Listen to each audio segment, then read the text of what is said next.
আমরা সবাই বিশ্বাস করি আমরা সবাই মারা যাব, এবং আরেকটা জিনিস বিশ্বাস করি যে আল্লাহ যেখানে লিখে রাখছে সেখানে আমাদের মৃত্যুবরণ করতে হবে। নোয়াখালীর চিকিৎসা অঙ্গনের দুই স্বনামধন্য ও মানবিক চিকিৎসক মরহুম ডাক্তার মোহাম্মদ নুরুল আলম চৌধুরী লিটন ও ডাক্তার মোহাম্মদ মুজিবুল হকের মৃত্যুতে শোকের ছায়া এখনও কাটেনি জেলার সর্বস্তরের মানুষের মাঝে। রোগীর প্রতি আন্তরিকতা, মানবিক আচরণ ও সমাজের প্রতি দায়বদ্ধতার কারণে চিকিৎসা পেশায় তারা অর্জন করেছিলেন বিশেষ সম্মান ও ভালোবাসা। তাদের স্মৃতিকে গভীর শ্রদ্ধায় স্মরণ করতে ডক্টরস অ্যাসোসিয়েশন অব বাংলাদেশ ড্যাব নোয়াখালী জেলা শাখার উদ্যোগে শোকসভা ও দোয়া মাহফিল অনুষ্ঠিত হয়েছে। বুধবার ২৬ আগস্ট দুপুরে জেলা শহর মাইজদির ম্যাটসের হলরুমে আয়োজিত এ শোকসভায় দুই চিকিৎসকের সহকর্মী, শুভাকাঙ্ক্ষী ও বিভিন্ন অঙ্গনের মানুষ তাদের কর্মময় জীবনের নানা স্মৃতি তুলে ধরে আবেগাপ্লুত হয়ে পড়েন। ড্যাব নোয়াখালী জেলা শাখার সভাপতি ও নোয়াখালী মেডিকেল কলেজ হাসপাতালের অধ্যক্ষ ডাক্তার সাইফুল ইসলাম ও ডাক্তার মোহাম্মদ সানাউল্লাহর সভাপতিত্বে অনুষ্ঠিত সভাটি সঞ্চালনা করেন সংগঠনের সাধারণ সম্পাদক ডাক্তার মনোয়ার হোসেন তালুকদার। অনুষ্ঠানে প্রধান অতিথি হিসেবে বক্তব্য দেন ডক্টরস অ্যাসোসিয়েশন অব বাংলাদেশের কেন্দ্রীয় মহাসচিব অধ্যাপক ডাক্তার জহিরুল ইসলাম শাকিল। বিশেষ অতিথি হিসেবে বক্তব্য রাখেন কেন্দ্রীয় ড্যাবের সহসভাপতি ডাক্তার মোহাম্মদ শফিউল্লাহ ঝিন্টু, নোয়াখালী ড্যাবের সিনিয়র সহসভাপতি ডাক্তার মোহাম্মদ শহীদুল্লাহ, কোষাধ্যক্ষ ডাক্তার মাসুম আক্তার সহ সংগঠনের অন্যান্য নেতৃবৃন্দ। এ সময় উপস্থিত ছিলেন সদর উপজেলা বিএনপির সাবেক সাধারণ সম্পাদক ভিপি জসিম উদ্দিন ও জেলা কৃষক দলের আহ্বায়ক ভিপি ফজলে এলাহি পলাশসহ বিভিন্ন পর্যায়ের নেতৃবৃন্দ। স্মৃতিচারণে বক্তারা বলেন, ডাক্তার মোহাম্মদ নুরুল আলম লিটন ও ডাক্তার মোহাম্মদ মুজিবুল হক শুধু দক্ষ চিকিৎসকই ছিলেন না, তারা ছিলেন মানুষের প্রতি দায়বদ্ধ ও মানবিক দুই গুণী মানুষ। অসহায় ও সাধারণ মানুষের পাশে দাঁড়ানো, রোগীদের প্রতি আন্তরিকতা এবং সহকর্মীদের সঙ্গে সৌহার্দ্যপূর্ণ আচরণের কারণে তারা মানুষের হৃদয়ে দীর্ঘদিন বেঁচে থাকবেন। বক্তব্য দিতে গিয়ে অনেকে প্রয়াত দুই চিকিৎসকের স্মৃতিচারণে আবেগাপ্লুত হয়ে পড়েন। তাদের কর্মময় জীবন ও মানবিক আদর্শ থেকে শিক্ষা নিয়ে মানুষের সেবায় নিজেদের নিয়োজিত করার আহ্বান জানানো হয়। বক্তারা আরও বলেন, মানুষের কল্যাণে নিবেদিত এসব গুণী মানুষের জীবন ও আদর্শ নতুন প্রজন্মের চিকিৎসকদের জন্য অনুকরণীয় হয়ে থাকবে। তাদের দেখানো মানবিকতার পথ অনুসরণ করে চিকিৎসা সেবাকে আরও জনবান্ধব করার পাশাপাশি মানবিক ও সমৃদ্ধ বাংলাদেশ গঠনে সবাইকে এগিয়ে আসতে হবে। আমার জানা মতে উনারা দুজন অত্যন্ত মানবিক ডাক্তার ছিলেন, মানুষের সেবার জন্য সবসময় নিবেদিত ছিলেন।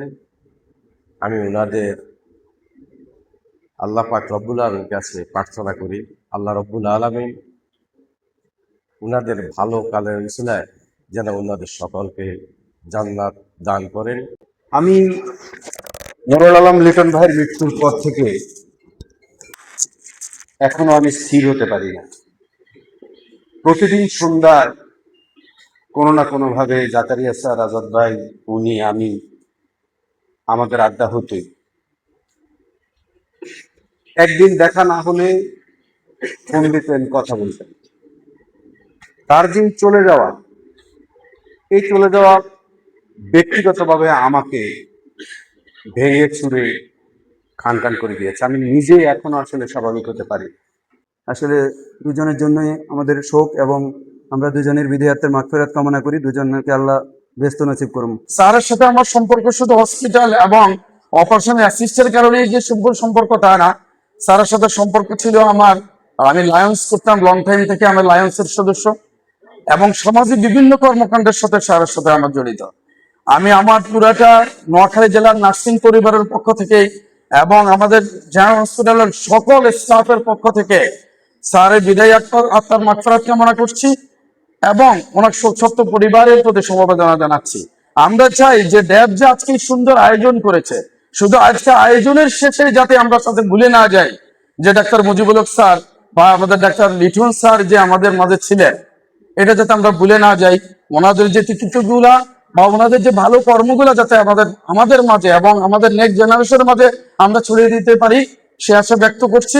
আমি আমার নিজের স্ত্রীকে কাঁদতে দেখেছি নুরুল আলম লিটনের জন্য।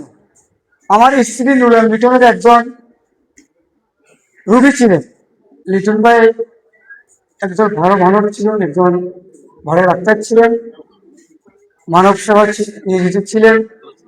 আল্লাহর তার জন্য আমরা সকলে দোয়া করি, আল্লাহ তাকে জান্নাতবাসী করি। ডাক্তার মুজিবুল হক স্যার সময় আমি বলব, আমরা যখন আন্দোলন সংগ্রামে রাজপথে আন্দোলন করি তখন মুজিবুল হক স্যারকে আমি প্রায় সময় এই গণপূর্তির পিছনে একটা রাস্তা, একটা বাজার আছে, উনি সবচেয়ে এখানে বাজার করতেন। তা আমাকে একটা কথা সত্য বলতেন, জসিম এগিয়ে যাও, হতাশ হইল না, সময় আসবে। শুধু এই কথাটা বলতেন মুজিবুল হক স্যার, সাহস দিতেন। লিটন তার রাজনৈতিক কর্মকাণ্ডে অত্যন্ত সিনসিয়ার ছিল। যখন কোনো মিটিং হতো, মিছিল হতো, কোনো অনুষ্ঠান হতো, যখন সবার আগে উপস্থিত থাকতো এবং সে অনুষ্ঠানে অত্যন্ত ধৈর্য সহকারে সবকিছু করতো। এই ডক্টর অ্যাসোসিয়েশন অফ বাংলাদেশ 1979 সালের 8ই আগস্ট প্রতিষ্ঠা হয়েছিল।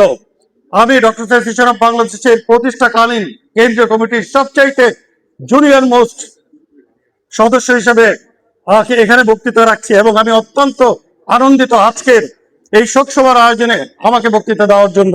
এখানে আমি নোয়াখালীকে ধন্যবাদ জানাই আমাদের দুইজন আজীবন সদস্যের জন্য দোয়া এবং সুখ সমাধান করার জন্য।